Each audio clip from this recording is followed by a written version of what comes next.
in, everyone. Welcome in. Come on in. Come on in. Come on in. Come on in. Come on in. Welcome, welcome, welcome. Welcome, welcome in, y'all. Welcome in. Welcome in. Welcome in. Welcome in. Welcome in. Welcome in. Yes, yes, yes. Come on in here. Come on in here. Come on in here. Come on in here. Come on in here.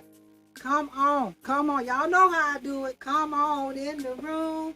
Come on in the room. Y'all come on. Where's my bell? Where's my bell? Y'all know I gotta have it is. Y'all know I gotta have my bell. Come on in the room. Come on in the room. Come on in the room, y'all. Come on. Come on. We gotta have a conversation tonight. Come on. Come on. Come on.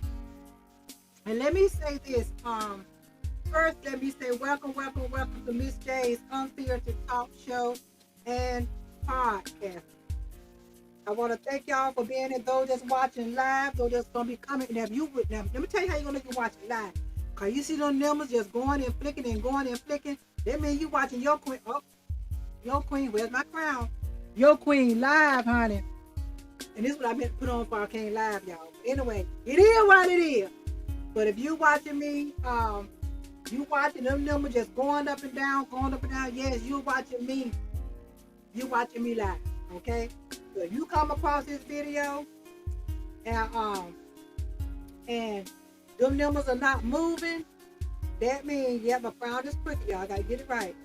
That means you're watching your queen on the replay, okay?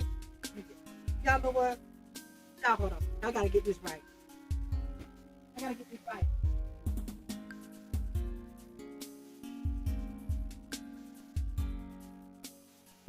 There we go. Yes, you're gonna be watching your queen on the replay. And I appreciate that too. I appreciate that too.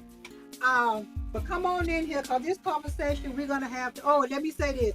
Y'all may see me looking down some because for some reason or another, I'm not seeing my comments coming from YouTube in my software. So what I bright thought to do was just go on my YouTube channel and see my comments. So y'all gonna see me looking down some every now and then to see if I see any comments. It was coming up here like everything else, but just so happened it stopped. Matter of fact, it stopped 2 shows ago, but I just decided to go on and just do it a whole nother way. I contact the software. But anyway, yes, this conversation that we're gonna have tonight, this is one that's close to my heart, not gonna lie about it. And it affects millions of families every single day, y'all. And the topic that I'm gonna talk about tonight is being a caregiver of a parent that has dementia and trying not to lose yourself. Trying not to lose yourself. Being the caregiver of a parent that has dementia while trying not to lose yourself. Now let me say this. It's not only strictly to caring for someone that has dementia. It could be you caring for your spouse for whatever reason. But somehow or another, you gotta try not to lose yourself. Okay? That's why I'm cricket. You gotta try not to lose yourself, all right? You have to try not to do that. And y'all bear with me. For some reason, it's like I'm trying to get hoarse a little bit. Don't know why, because I haven't been screaming, I haven't been yelling. I don't know what it is. Get me water right here. And y'all give me a thumbs up if y'all can hear me real good, because y'all know me, I'm steady doing stuff. I got a new microphone. This is my first time using it. So give me a thumbs up if you can hear me, okay? Let me get up here to my comment. And but definitely. Hey love, thank you for being in here. Thank you so much for being in here. Y'all know I appreciate it, right? Excuse me. Y'all know I appreciate it. I appreciate it so much. So much. All right. So let me get into but before I get started, no, I still want to say this stuff.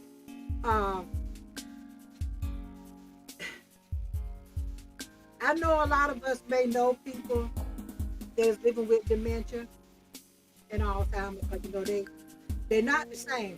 They're not. They are not the same. Y'all go watch my segment, Alzheimer's versus dementia. They are not the same. I used to think it was, but they're not the same. But I just want to focus more on the group of people that often goes unnoticed, and that's the caregivers. Okay, not saying that the people that have the dementia is not important, but let's talk about the caregivers. Okay, now the caregivers, they can be husbands, wives, brother, sister, aunt, niece, nephew, cousin, can be a caregiver.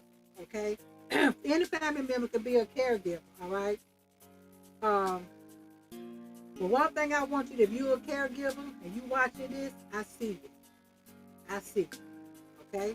We're going to talk about it. We're going to talk about those feelings that caregivers go through. We're going to talk about why y'all are called the invisible patient. We're going to talk about it. We're going to talk invisible caregiving. We're going to talk about it.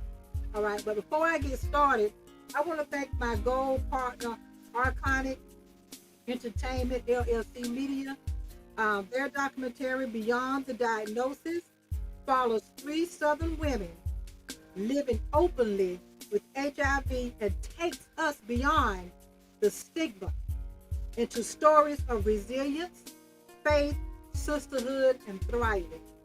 Beyond the Diagnosis, it is coming November 2026, and you will be able to see it streaming on Jargo, Jarago, AGO. Okay, jargon, all right? So sit tight. I'm getting ready to get started, all right? Get ready to get started. So, this is a misunderstanding. This is a misunderstanding about dementia. A lot of people think dementia is, and it is not a specific disease. It's not. This term describes a group of symptoms. Keep that word in mind, because I got y'all gonna read them in notes here. It's a group of symptoms, all right, that affects your memory, your thinking, your reasoning, the way you communicate, and it also debilitates people ways to carry out everyday tasks. All right. So, and this takes place in our brain. In the individual's brain, right? One thing I want everybody to understand and remember: dementia is not a normal part of aging. I'm gonna say that again for those folks sitting back there thinking it's okay. Dementia is not a normal part of aging. I'm gonna say it again. Dementia is not a normal part of aging. Okay?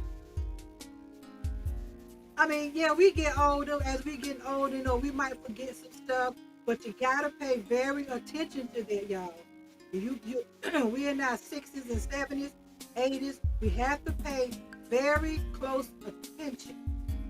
All right? And if you've been with your husband or your wife or your partner for quite a while, you'll notice some things off about me. Sure. We're gonna forget where we put our keys in. Who don't? I mean, hell, I started doing that when I was in my 20s, to be very honest. I would put my keys somewhere and can't. That just didn't start happening because I'm 64. No.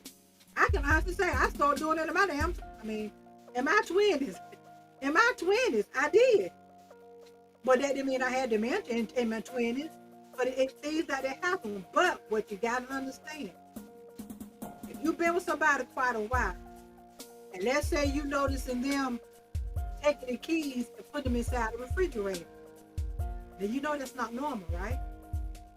Now you notice you notice the first 2 times they have done that looking for the keys, and just what happened, you go in the refrigerator, they're in the refrigerator. First time you didn't say nothing, you just got them out and let nothing wrong, okay? Okay, I found the keys, but you didn't tell them really well. Second time, same thing. Next thing you know, they gotta go somewhere. We're looking for the keys. While they look for the keys, you decide to get you something to drink. There go the keys in the refrigerator again. Okay, y'all listen to me. And that's the second time you done seen them keys. And you know you done put them in there. Okay? That's the second time you done seen them keys in the refrigerator. Now what needs to happen? We need to have a conversation. We don't wait till the third time. We need to have a conversation. Is this thing going on? Because, you know, you done put the keys in the refrigerator 3 times. Then you get hindsight.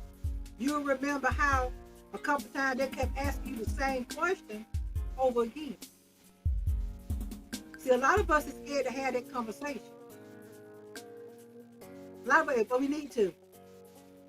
Because you know that's not a normal thing if you see that your loved one is putting the keys in the refrigerator. You know that's not normal. And you know that's not normal forgetting. No, that's not. No, that's not.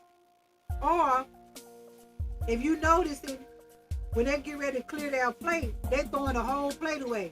The dishes, the utensils and everything. And it's not a paper plate, it's your plate. Now, you'd have noticed them doing that a couple times. I'm going to tell y'all why I'm bringing this up. And I want y'all to go watch it. It's called The Christmas Room. It's called The Christmas Room. You're going to be so amazed about that video. That really brought a lot of things in hindsight for me. The Christmas Room. And I think it's on Tubi.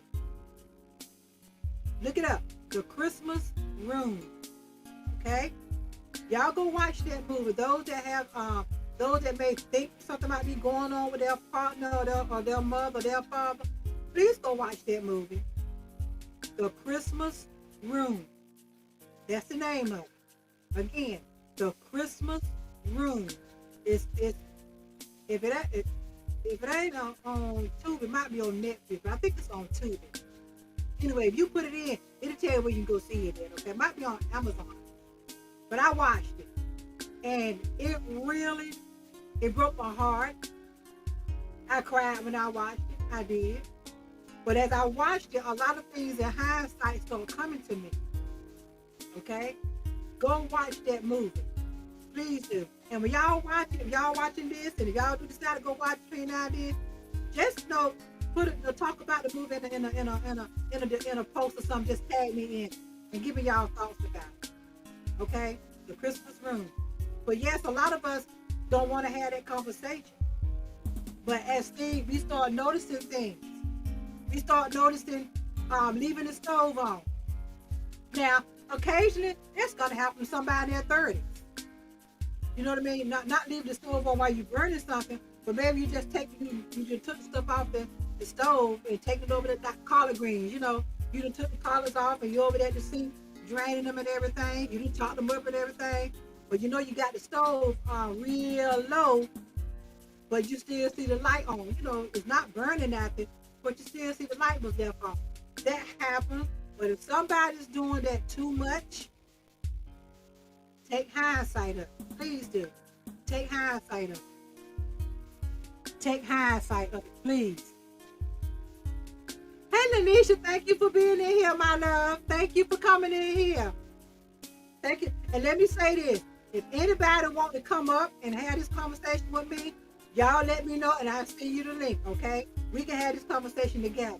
Y'all know I invite people to come up and have this conversation with me.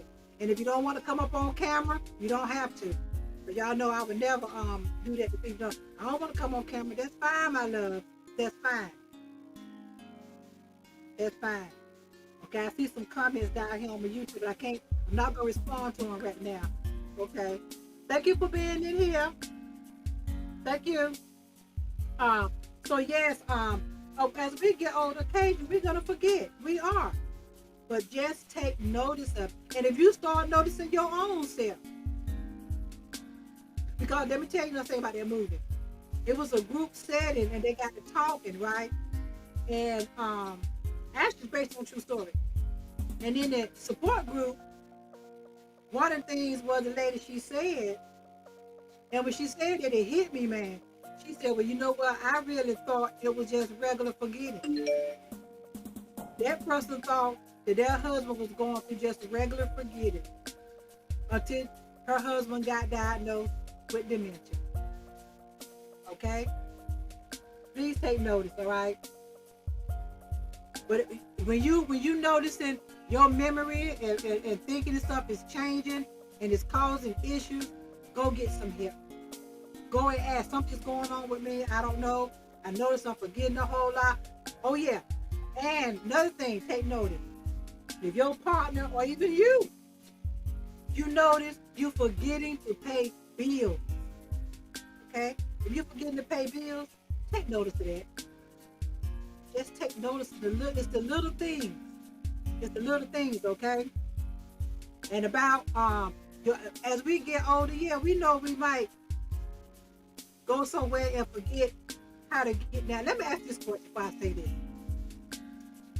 How many right now watching, be honest, the age that you are right now, and let's say the area that you grew up in 40 years ago or 30 years ago or 50 years ago, you 60 something, 70 something, or 40 something, 50 something, 30 years ago, 45 years ago. Let me ask you this.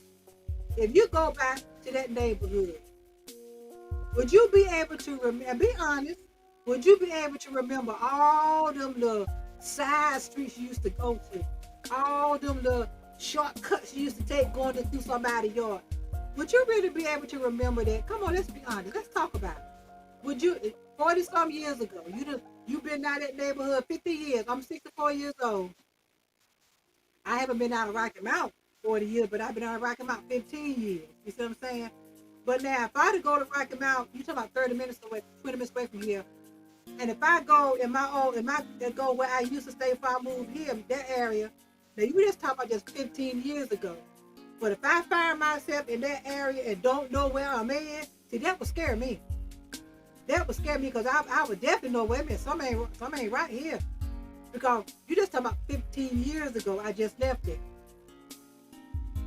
But what if you've been gone from that area 40 years? Do you really think that y'all will be able to remember that area where you used to sit and cut the jive with everybody? Or, yeah, this so-and-so house was right here. We used to go, we used to take this shortcut. Do y'all think y'all remember that? Be honest. Me personally, I'm 64. I really feel like if I would have been in Wilson 40 years, I really don't feel like I would remember every little nook and cranny of where I grew up at. Once I get there, if I feel like it'll come to me then. Oh yeah, now okay, yeah, that used to be Mr. Bernard's store. He had a store right there. He used to come in and give us free cash. The store coming to me then. But I mean, I just ask you, y'all be honest. You think you remember? You think you remember? You think you remember? But just the simplest task can be a sign, okay? Can be a warning sign. Now, we looking at different types of dementia, right? And I remember some of the celebrities having this too. Some of the different types is we have the Alzheimer's, right? The Alzheimer's disease is the most common form of dementia, right? It develops gradually and often begins with memory loss, okay? But as it progresses, it can affect communication, decision making, and the ability to perform everyday activities, okay? That's Alzheimer's, right? Or Alzheimer's, as some people say, right? Alzheimer's, all right? That's what some people call it. Turn this down.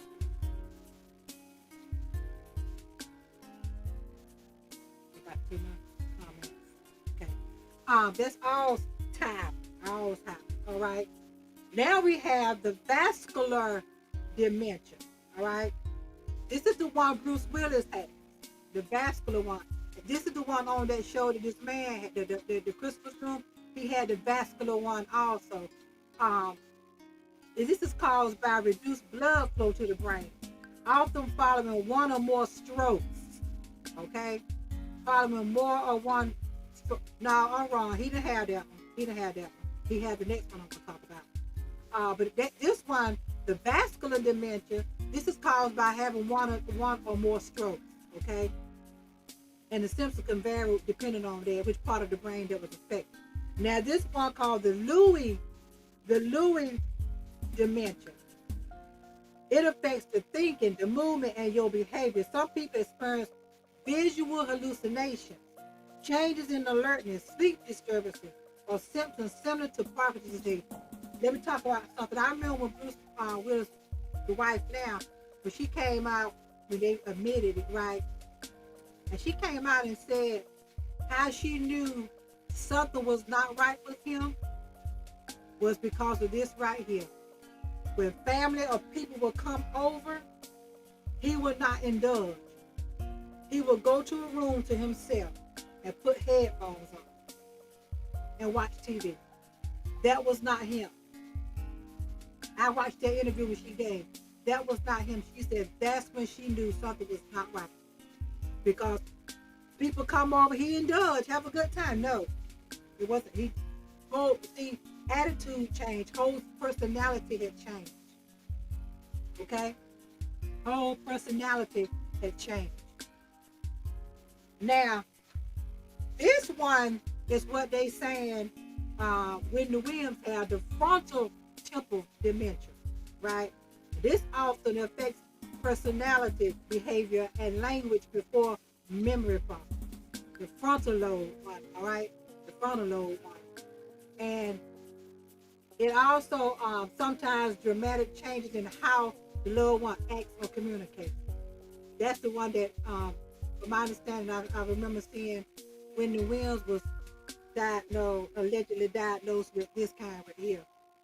Now we're talking about the dementia, but it's a lot of myths concerning dementia. All right. One myth is that everyone who gets older will eventually get dementia. No, that is totally false. That simply isn't true. Many people live long, healthy lives even without developing dementia. My grandmother was 80, 86, 87 years old, and she left this world on her right mind. She left this world on her right mind. She sure did. She left this world on her right mind. Another myth is that people living with dementia no longer understand or feel anything. Really? They don't feel anything. Really? That's a myth.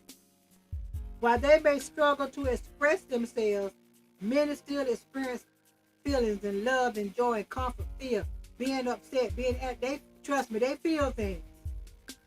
That's a lie. That's a lie. They feel things. They do. They still feel love. They still feel happy. They still feel joy. They still get excited. Yes, they do. Yes, they do. The myths behind about dementia. But this is where awareness come in here. Y'all know I'm all about doing that anyway, okay? Y'all know I'm always about trying to bring awareness to something. But there's one thing I want people to remember that and understand me. The person that is living with dementia is not trying to be difficult. They are not. They are not trying to be difficult. You got to understand it. You got to understand. Okay, prime example. Let's go here. Let's say this right here. Let's try to put ourselves in a person's shoes like this. You got to understand it. How do you think they feel? Well, they look at you and you know you their child. You know you their daughter. You see what I'm saying? You know that's your mom. You know that, right? But they looking at you, they don't even know who you are. They think you're a neighbor. But how do you think that makes them feel? Because they still feel, y'all. Don't you think that makes them scared? Because number one, they don't know you, their child. They thinking you a stranger in that circumference with them. Now they never know what might be in their mind. They wonder, is this stranger gonna try to hurt me? But you their child. You gotta ask yourself that question. How you think they feel? They do feel. Put yourself in their place. You stand there, your child looking at you, but you do not know who he or she is, or your husband is. You thinking this is a stranger. You in this house, in this bed, there in this bed. Wait a minute, what are these strangers? You gotta ask yourself about them. They're not trying to be difficult. They just don't understand what is going on around them. They don't. Okay? They don't want to be forgetting everybody. They don't. Who does? Who wants to forget their family member? Who wants to forget their husband? Who wants to forget their wife? Husband laying there trying his best to remember who his wife is. Who wants to do that? That's not being done on purpose. Or she can remember, ain't nothing wrong with her, she can remember, or he can remember, depending on the stage. Okay? But we also got to understand that they're living with different changes going on in their brain, y'all. Different changes that is happening in their brain. Let me say this too. If you're a caregiver, or if you have someone that has dementia or Alzheimer's, what you do not do, let's say if they bring up Uncle Charlie, their brother, okay, and they might say, yeah, I need to call Charlie. I haven't talked with him in 2 days or 2 weeks. What you don't do, you don't say, Mom or Dad, Uncle Charlie died 10 years ago. You don't ever do that. You don't ever do that. Anybody know why? You don't tell them that. What you say is, yeah, Mom, I got to find his phone number for you. Or Dad, I got to find his phone number for you. You don't ever tell a person that they bring up they dead. They died 2 days ago or a week ago. You don't ever do that. Because what you have done now, you have caused that person to start worrying. Yes, they do worry. Okay? It's just a little tidbit. You don't do that. And if they asking you something over again, they ask you that question, 10 minutes now, 10 minutes from now, they ask you again. Don't say, Dad, you done answered already. Answer that question. I don't care how many times they ask. Answer that question for them. And then what you can also do, you can stir the conversation a whole different direction. First thing say, Dad, what you want to eat? See, that's not their whole conversation right on out the way now. Okay? Don't tell them, you don't already ask me that. They don't know. They don't know. They don't. But what we got to understand, to me, the best thing that we, as children that may have someone that has dementia or Alzheimer's, or got a cousin that got it, and we know that's one of our favorite cousins or favorite aunt, what we can best do for them is give them patience. Best gift we can offer them is patience and understanding. Best gifts. Now, I don't want to go over there because every time I sit around, she keeps talking about the same thing. So what? Let her talk about it. Let her talk about the same thing. Let them talk about the same thing. But the best thing we can give our loved one or a neighbor that we really care about, we find out they're going through that, is patience and compassion. Not sympathy. Patience and compassion. Please do that. And we also got to make sure that we are reassuring them that everything is going to be okay. We got to keep reassuring them that everything is going to be okay. I hope somebody's getting this. Thank y'all for being in here. I appreciate it. Let me get my YouTube, y'all. Okay. Yep. So, what I'm going to do now, I'm going to shift the focus from diagnosis to the people standing beside those living with dementia. Let's get it now. Let's get it. I'm shifting the focus now from the diagnosis of whatever kind to the people that's standing in there. All right? So, when you're going through that journey with someone that has dementia or Alzheimer's or whatever it may be, It could be cancer or something. You see what I'm saying? But that's a journey that's gonna alter their mind state. If I'm wrong, y'all let me know. But that's something that's gonna alter their mind state, right? But when you go through that journey, and because you know it changes the person. And the dementia, any kind of thing, it changes the person, right? But it shouldn't change the way that you still love and care for them. It still shouldn't change the way that you love and care for them. Because of the journey that they're going through, should never change the way that you care and love for them. Period. Regardless who it is. Okay? Regardless who it is. But that's where the conversation really begins. Is how you continue to love and care for them. That's where the conversation really begins.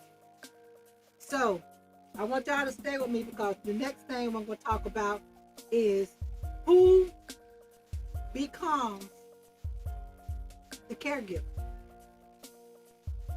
We get to the meat of it now. Who becomes the caregiver? And why so many experts refers to the caregiver as the invisible patient. Why does even the doctors look at those as the invisible patient? Who becomes the caregiver, and why many experts refer to caregivers as the invisible patient? We get ready to get into it. So,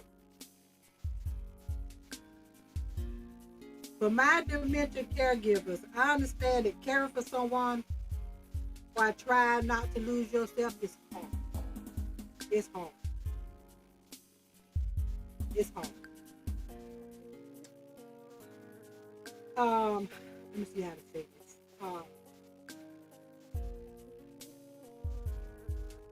The truth is, anyone can become a caregiver at any time. Dementia does not, does not discriminate, does not decide to show up. It decides to show up when you least expect it. Okay? And it's hard. It's hard to have a parent, a brother, a sister, a daddy, an aunt, an uncle, your neighbor that you love so much, you care so much about, and you know they have dementia. That is hard. That is so hard. That is so hard to watch the man or the woman that raised you decline. That's hard to watch. And some people just can't do it. I'm going to get into that in a minute. I'm going to talk a little more about that in a minute. Let me go on.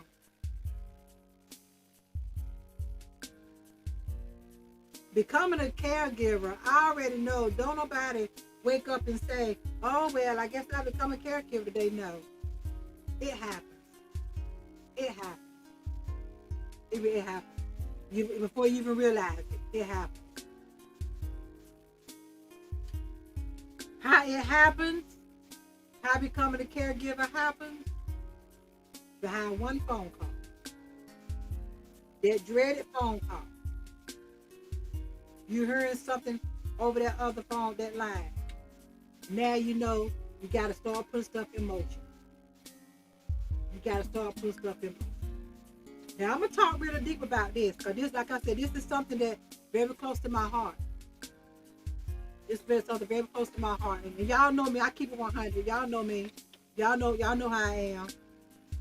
But it comes from that phone call from that doctor giving you the diagnosis of your mother, your father, your sister, your brother, or you heard about your aunt or your uncle. That's where it comes. That's where it starts. That's where it starts. Okay? You got to look at the fact, one minute your parent or parents, mom and dad or sister, brother, You know, they one day they're living all independent. You know, they're doing things, and next thing, remember I said they forgetting to pay their bills. Next thing you know, you coming over there lights out. Mama, you ain't paid. Dad, y'all ain't paid. Or Mama, you ain't paid the bill. Or Daddy, you ain't paid the bill. Wait a minute, I thought I paid the bill. And you look and see they ain't paid. That's why the lights are out. And you know they always been on there. They never in 60 years, never had the lights turned out. But all of a sudden, just so happen you decide to ride over there, they're sitting in the dark. Mom and Dad is sitting in the dark. Because Daddy, whichever one got dementia, they forgot to pay the bill. But they thinking they didn't pay it. That kind of stuff, okay? Or like I said, repeating the same question over and over and over and over again. Start noticing that. And if your mom or dad start doing that, okay? Or your aunt and uncle around you start asking you the same question at a family reunion. He asks you the same question over and over again. Yeah, think about it, okay? Now, this is the part where I talk about your spouse. So your spouse forgetting familiar names, appointments, or even how to complete daily tasks, that's a problem. If your spouse is forgetting their appointments, if you're forgetting your appointments, think about that thing. And then you noticing now you both y'all noticing one another. You in the household, you noticing things about him. They know some things about you, but somebody gonna end up with the dementia. Just saying, okay? But these are things you gotta look for. Forgetting daily tasks. You got a parent that has a pet, and you notice when you go over there, now the pet was kind of fat a little bit. 2 months later, you go over there, wait a minute now. You know the household, the pet is in the house. You know this little not Lola losing weight. You ask the mama or daddy, you been feeding Lola? Yeah, okay. Now another month, you go over there. You seeing Lola ribs now. See, mama or daddy is forgetting to feed the dog. And then let's say you decide to take the dog to the vet. You decide to do it. Your mama, come on, mom, let's take her to the vet because she don't look right. And the vet gonna go on and let you know what she has. You know what I mean? She hasn't been eating in 3 months. But mama's sitting there telling you, or dad's sitting there telling you, no, I've been feeding her. But obviously, looking at the dog Lola ain't been eating. It's those things like that. Forgetting that daily task to feed that pet or to feed themselves. Let's go there. Even feed themselves, okay? If you start doing stuff like that, right? The thing of that, what happens, you slowly start going from being a husband or wife, a son or daughter, a grandchild, to a caregiver. That slowly starts happening. Thank y'all for being in here. Hey, Coach, how you doing, my love? Thank you for being in here. Thank you for being in here. You slowly start becoming a caregiver, okay? You done went from a husband, from a wife, to a son, grandson, a niece, or whatever. Now, you're a caregiver. Just like that. Okay? Just like that. Just like that. And I told y'all, and I'm going to say it again, being a caregiver, it does not discriminate. It can happen to anybody. Even the rich is rich. End up being caregiver. Or they pay somebody to do it, but y'all get what I'm saying. Still that person going to be a caregiver to that person, right? Exactly. It doesn't discriminate. It doesn't discriminate at all. So what I'm getting ready to do real quick now, I'm getting ready to show, I'm going to take a break, and I'm going to show this clip of my, let me find it. Y'all know how I am. Y'all know how I am. Y'all know how I am. Let me find a clip. I had it ready, y'all, but it done left and went somewhere. I gotta find it. Hold on.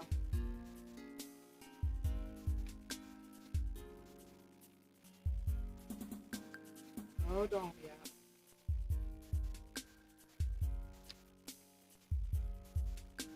There we go.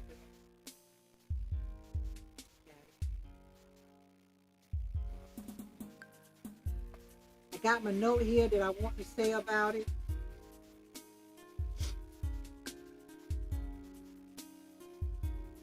Hold on. Y'all excuse me. Let me get my note. Because I like to do stuff right. Y'all know me. Those that know me know I like to do stuff right. Y'all grab out some water real quick.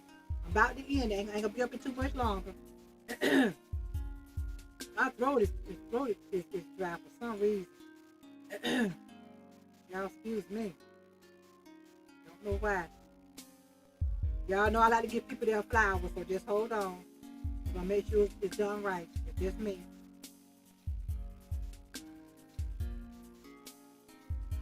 Okay, I got it. Let me turn this music off because I want y'all to hear what they're gonna be saying. Right here. So this clip that I'm getting ready to show is beyond the diagnosis.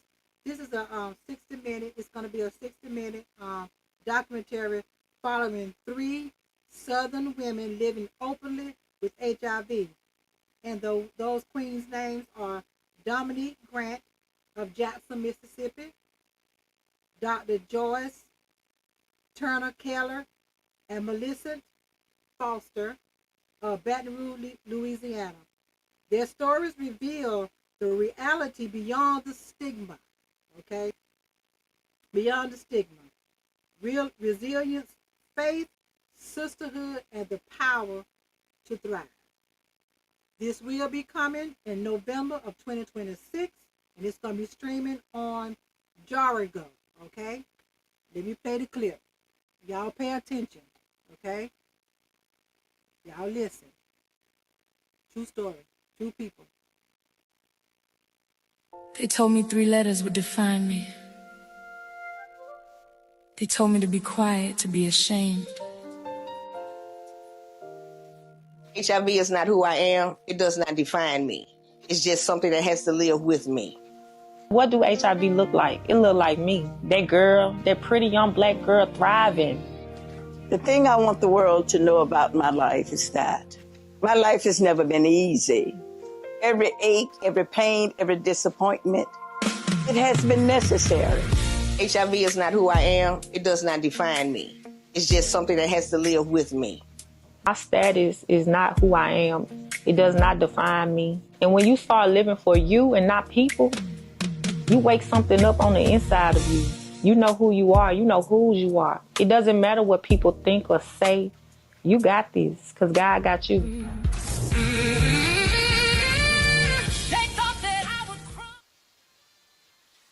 Yes, yes, yes, yes, yes, yes. Thank you, Our Iconic Entertainment, LLC Media. I really appreciate that clip, and appreciate you being a gold partner for Miss J's Unfiltered Talk Show and Podcast. I really appreciate that. I will be having a part 2 of my Let's Talk About HIV, the myths versus the truth. It's coming this month or next month. I will be having part 2 of that conversation. If you missed it, it's listed on YouTube. Okay, so let me get back to where excuse me, where I was at, so we can finish up. So as I was stating, it doesn't discriminate. It doesn't discriminate. So over the years, I told you the healthcare profession has always called the caregiver the invisible patient. But I want you to think about those words for a minute. Think about, thank you for being in here, Miss Gupton. Thank you. This one, because I want you to think about that for a minute, the invisible patient. Think about that. Think about that. Why do you think they use that phrase, the invisible patient? Why do you think that they use that phrase? Come on and talk to me. Why do y'all think that phrase is being used?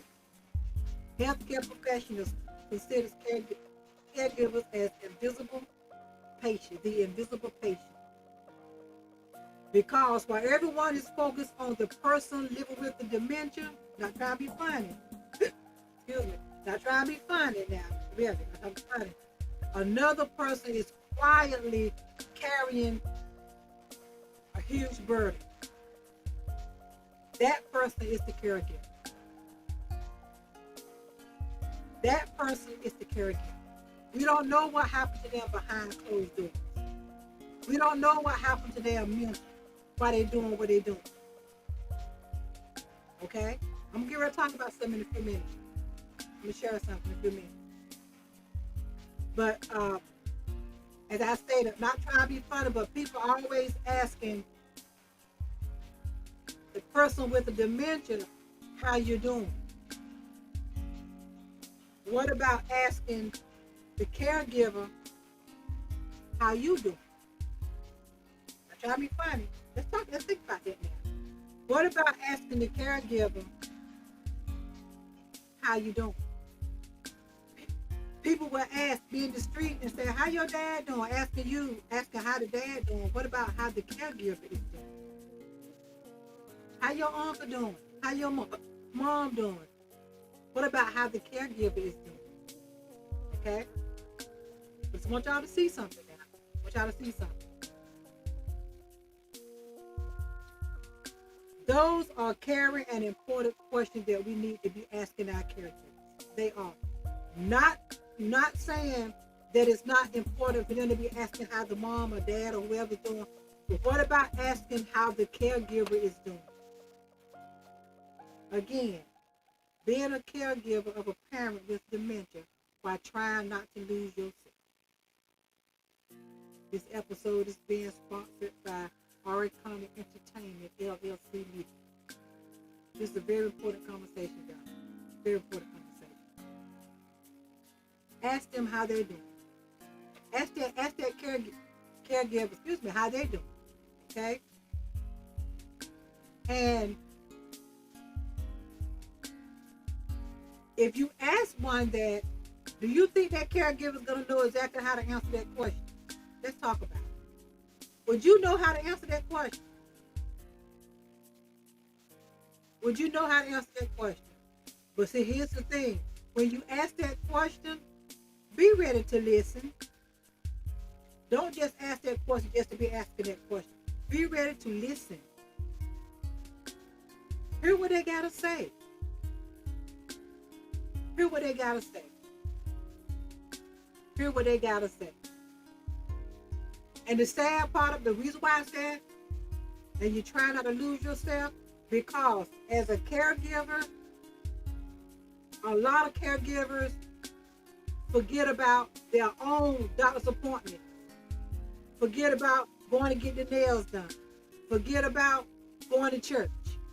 Forget about going out to eat with friend girls or whatever, or husband. Start losing themselves. Just forget about themselves. Okay? What is really going on? They really have stopped checking in on themselves. They stopped checking in on their own self because they started doing it for someone else. And there's nothing wrong with that now. Like I said, now don't get me wrong. But that's a journey being a caregiver. It's a journey, and I know that. It's a journey doing that, right? A lot of the caregivers, you got to look at the fact they running off very little sleep because they got to get up, time they get home or whatever. They got to get up and get stuff right. They get up early the next day, running off very little sleep. Probably hardly not eating like they're supposed to. See what I'm saying? Their whole eating habits can change. Now you're looking at the situation with a marriage. If you got somebody in the marriage, parent, that's dealing with something of this nature. Now we got issues in the marriage now because the wife became the caregiver of her mom or dad, or the husband became a caregiver of his mom and dad or brother or sister. Y'all see what I'm saying? Now we got some friction in the house. And it happens, y'all. So let's don't sit up here like it don't. It happens. It happens. It happens. It happens because there's no understanding there in that household. That person is not an understanding person to get an attitude with their husband and their wife because they're over there taking care of their parents. That's a nasty person. No understanding, no compassion. But there go friction in the house now. It happens. It happens. A lot of experience emotional exhaustion, physical exhaustion, financial stress, going through all of that, y'all. Mental stress. I'm going to take this time right here to go ahead on and share what I said I was going to talk about. Everybody, those of y'all know my situation, okay? I have a mother that's actually going through that, okay? Y'all know how I got up here and I talked about, and it's the truth, how I had to go into therapy. And the reason is this. I was in denial about this situation. I was in denial. I was. For several months, I was in denial. Now, ain't nothing wrong. And now what I was doing, I can't say, now this is real talk, I can't say how my other siblings took it, but I know it hit me hard. It knocked me off my rocker. It did. To the point I had to sit out here 6.5 months in front of this computer talking to a therapist. 3 days out of the week, about 5 to 6 hours. Take a break, 3 hours here, take a break, and I come back. I did the max. Because I asked, how long can I go? I had to get my mental right. It threw me for a loop. And because of that, you see, like I said, you watching your parent, your mom or your dad, the one that gave you life, decline, not knowing who you are. That's a hurting thing. Like I said, and I'm gonna say it again, I don't know how my other siblings took it. I know it messed me up. And I had to sit here in this studio and get myself right. Now, and the reason why I was going, because I was going every day. I was going every day except Sunday. And I was doing that, I did about 5.5, 6 months, every day. But I thought I was okay. I was going. And a couple of people kept saying, you slow down, but I'm coming back. No, that's my mama. I'm going over there to see my mom. But see, I wasn't realizing I was harming me. Try not to lose yourself. Excuse me, try not to lose yourself. I didn't realize I was harming me. This is real talk. I didn't realize I was losing me until it was just about too late. But I realized that I was on the verge of a nervous breakdown myself. That's real. This is real talk. And I had to go get it right. I did it. I told y'all about it. I shared it with y'all. Those that remember, I did. I had to go get it right. So now what? Now, honestly, what I decided I was going to do, I go see my mama when I'm ready to go see my mama. Because I know what it does to me. I know what it does to me. Give you another prime example. It's okay. And see, to me, family members shouldn't get pissed off or upset because of the way somebody feels. I know somebody right now didn't even go to their own father's funeral 2 months ago, 3 months ago. They couldn't take it. I had the conversation with them. They couldn't take it. I didn't tell them, girl, you crazy. That's your daddy. Why do you go? I didn't do that. You don't know what a person can handle. I was just there to allow them to vent to me and talk to me. I didn't pass no judgment. Who am I to tell that person, you know, I've been telling you to go to your dad's funeral? If she wasn't able mentally to go, leave her alone about it. That's what I feel about that. Leave alone about it. You can't, your family shouldn't be trying to write your appetite for you. That's the bottom line about that. See, for a long time, I wasn't even choosing me. For a long time, I was not choosing me. And recently, about a year ago, I decided to choose me. My peace, my boundaries. It's hard to sit and watch your parent like that and don't feel something. But I thought I was okay. But when I realized I won't, whenever I would leave, I would get there at 10 o'clock in the morning, maybe 11, I'm leaving out 7 o'clock. Latest I had been left 8 o'clock at night, and I'm crying on the way home. 20-minute ride, crying. That's when I started saying to myself, hold on, wait a minute now. What's going on with you, girl? That's when I started realizing. Yeah, I got it. And then it was a show that I did. Like I told you, I'm very honest. Let me get back to this. It was a show that I did, and I didn't even realize, did a live talk show like I'm doing now. It was brought to my attention to go back and watch that show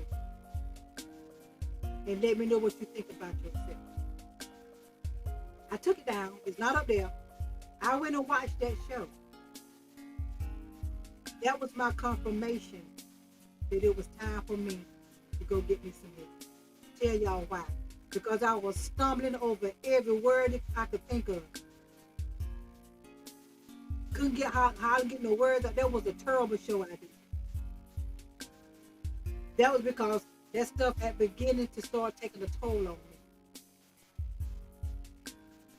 That was when I said, oh my gosh. Somebody close to me told me, go watch that video and let me know what you think. Go watch your video. That was when I said, okay, something's not right. And that's what it was. That situation, that diagnosis, it threw me. It took me for a loop. That's my mama. That's my mama there. You know, she don't know. She'll know who I am sometimes she don't. But like I said, and I say it again, for the one that's still way back there in the back, wondering, why she talk about that? Because I want to. I can't say how it's going to affect you, my other siblings, but I know what it did to me. I know it was time for me to step back. It was time for me to step back. See, because I'm not going to be no good for nobody. My mind ain't right. Hello. I'm not going to be no good for nobody. My mind is not right. I had to go take care of me. And I never understand family members get all bent out of shape when you decide to step back and come when you get ready. It is what it is. Now let me get back to this.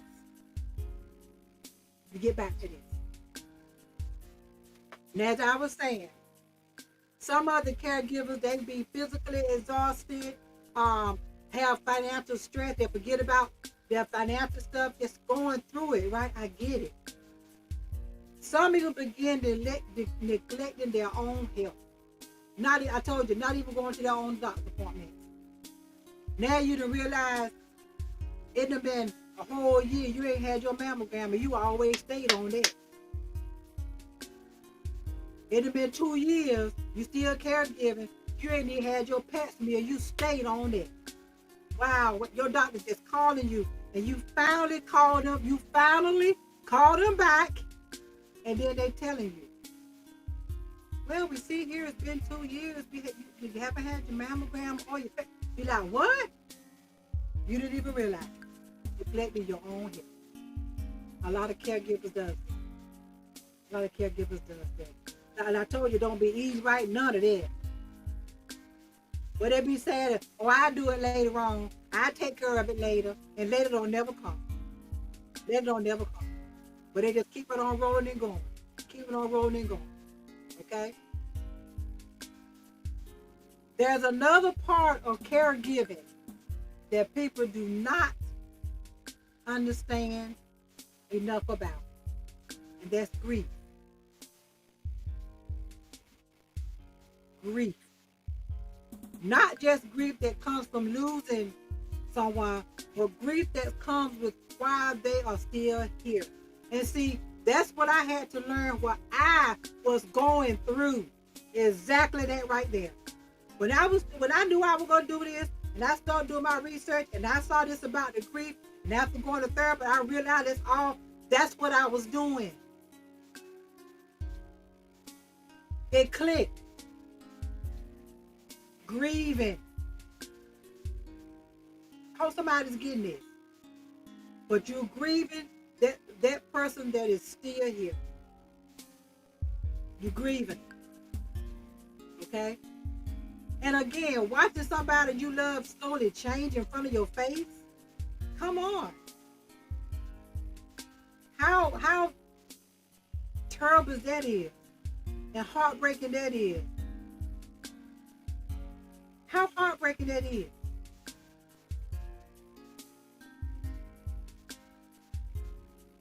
But one of the greatest sacrifices caregivers make is that they often lose a part of themselves. Even though you try not to, it happens. You lose a part of yourself. That's a sacrifice that a caregiver makes. That's a sacrifice. Now that caregiver is that caregiver that's there 24 hours. So basically moved in. That's a sacrifice. That's a sacrifice. They change their whole routine change. Even your friendship, you start losing friendship. They start changing. All because this is where everything on your mind right now is entitled to right here. Now your friendships change. All of that. Sometimes people lose jobs. Sometimes people have to quit their job to do that.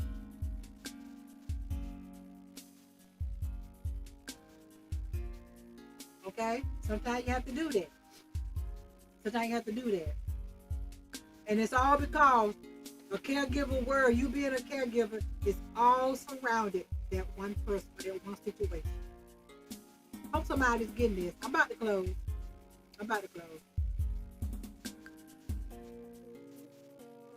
My last part is what about caring for the caregiver?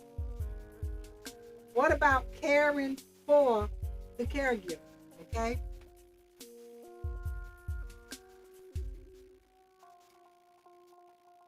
As we talk tonight about the dementia, right? And the incredible and the responsibility that caregivers have. Let's look at how we can care for the caregiver, okay?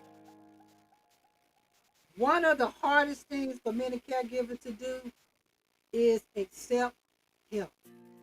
Boom. That's one of the hardest things that somebody's doing, some caregiver of a family member or whatever, is to accept help. Let me come over. A neighbor, one of your best friends might say, well, I'll come and sit with your daddy while you go to the library and study. So no, that's not right. That's the hardest thing for a caregiver to do. Don't understand. That's the hardest thing for a caregiver to do, is to accept help. Is to accept help. And I think, me personally, I think it's all about because they feel like they just want to do everything themselves. They want to do everything themselves. No, that's okay, I'll do it. Accept that help. If your neighbor come over and your neighbor want to come over and cook, let that neighbor come over and cook for you while you sit there and don't do nothing. Cook for y'all while you sit there and don't do nothing. But it's hard to do as a caregiver. That's hard for caregivers to do, to accept help. It's very hard. Somebody offer you help, let them do it. Let them do it. Let them do it. Let somebody come over and they contact you and say, look, what I want to do for you, because I know you used to love to go to the gym. Today, Monday, I come and sit with your dad, for about 3 hours before you go to the gym. Go. But that's a hard thing to do. because the caregiver feel like they have to do everything. Or they have a thing where they might not do it right. You might not do this right. You might not do the caregiver feel like they have to do everything. But if somebody step up and say, look, go to the gym. I'm gonna sit here with your dad for 3. I'm gonna give you 3 hours. I sit here. I make sure he eat. I'm gonna go in there and start cooking food for him. I'm gonna start cooking. Go ahead on to that gym. Go ahead on and get your nails done. Go ahead on and watch a movie by yourself if you want to do that. Accept that help. Accept that help from somebody, from your neighbor, from your family member, from your friend. Accept that help.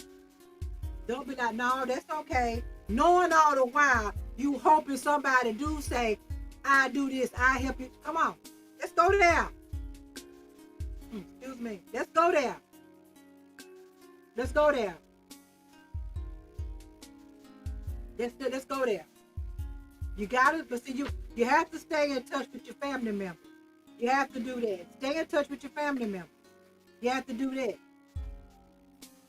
You have to do that.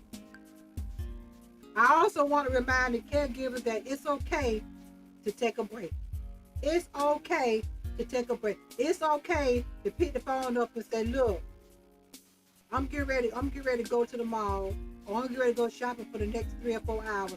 I need you to come over here with Dad. Or if that neighbor that done told you, gave you their phone number, say, look, the neighbor that you know, y'all been knowing each other 30 years, they done put that phone number in your hands, say, look, whenever you want to get away. Because that neighbor don't work, don't have no kids there, they by themselves. That neighbor done gave you that phone number, and they done told you, look, whenever you want to get away, regardless, whatever you want to do, go grocery shopping, whatever, here's my phone number. You call me, and I'll come and sit with your dad for you. And you trust this neighbor, because y'all been friends and neighbors 30 years.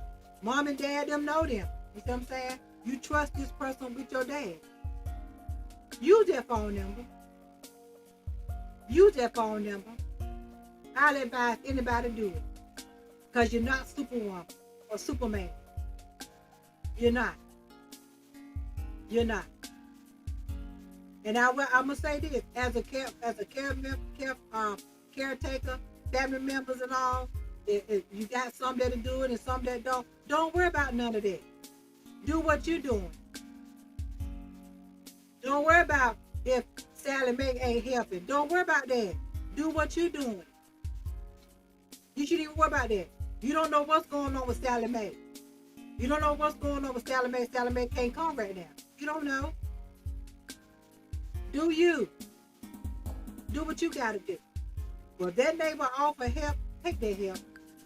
Go to the spa. Go get your toes and your nails done.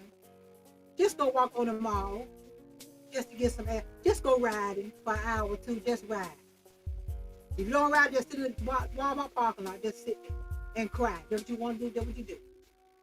But accept that help. But I know that's hard to do because you feel like you gotta do everything. Read a book or anything. Listen to some music. How many times? See me, I love sitting on my porch. I'm glad I have a porch, y'all. I'm so country. I'm glad I got a porch. I love sitting out there till the mosquitoes start biting. Then I come back in the house. But I love sit on the porch, read a book. Even if the person is in there with your family member for an hour or two, go out there and read a book. Sit on the porch. Sit on the porch. Sip your tea, read a book. Okay? Make sure y'all do that. My caregiver. Make sure you do that. Make sure you do that. You got to take care of yourself. You have to do that. You have to do that. Now, what I want to do,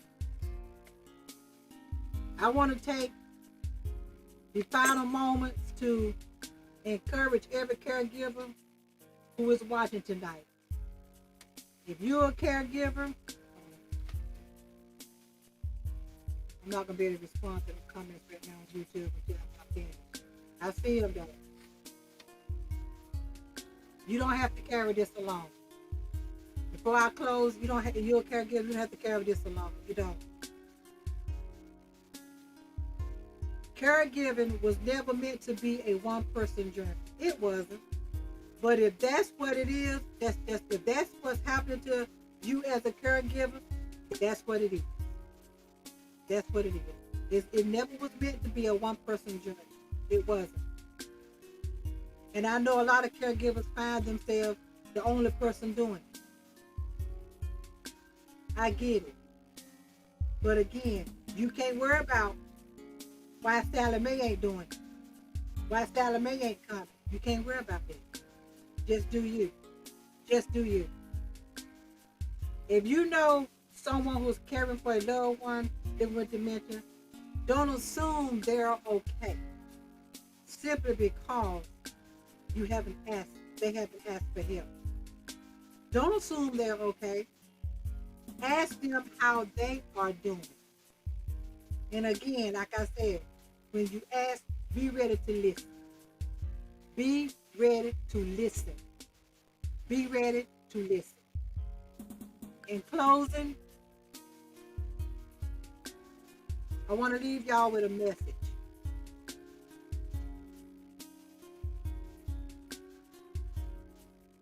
Caregivers deserve care too. You watching tonight, and if you're a caregiver, thank you so much for doing what you do. Thank you so much for doing what you do. I know it's hard. I know you probably getting behind them doors and cry, wondering why ain't nobody helping. I'm the only one doing it, or me and my other sibling, 2, 3, or 4 siblings doing it. I got 8 siblings, other 3 not helping. Don't worry about none of that. Don't worry about none of that. But if somebody offered to help, accept that help. Somebody offered to sit while you go do whatever, do that. Because your mental is all you have. Your mental is all you have. And your health matters as well. Again, thank y'all for coming in here. Thank you to those that came out and watched me live. Thank you to those that's going to be watching the replay. I really appreciate it. Not mean to hold you this long. But the conversation got too good. I shared a little bit about me. Y'all know I do that anyway. But again, tonight's episode is sponsored by my gold partner, Our Iconic Entertainment, LLC Media. Y'all, there's information that's scrolling at the bottom. If you need some type of if you need some type of documentary done, anything digital done, any voiceovers done, there's information that you can that you can see.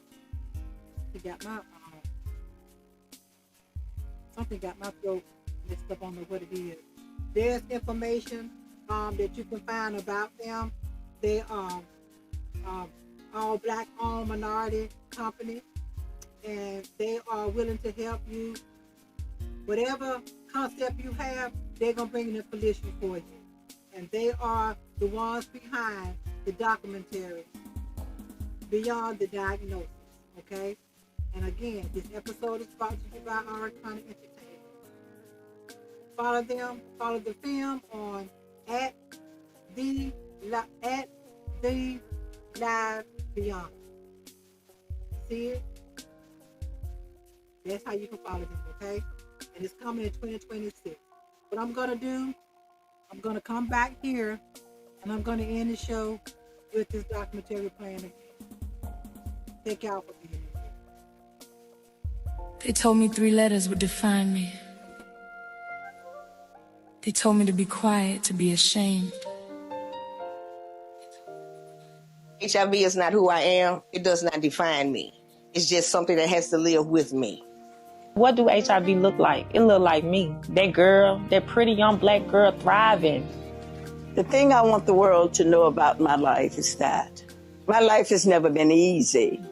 Every ache, every pain, every disappointment, it has been necessary. HIV is not who I am. It does not define me. It's just something that has to live with me. My status is not who I am. It does not define me. And when you start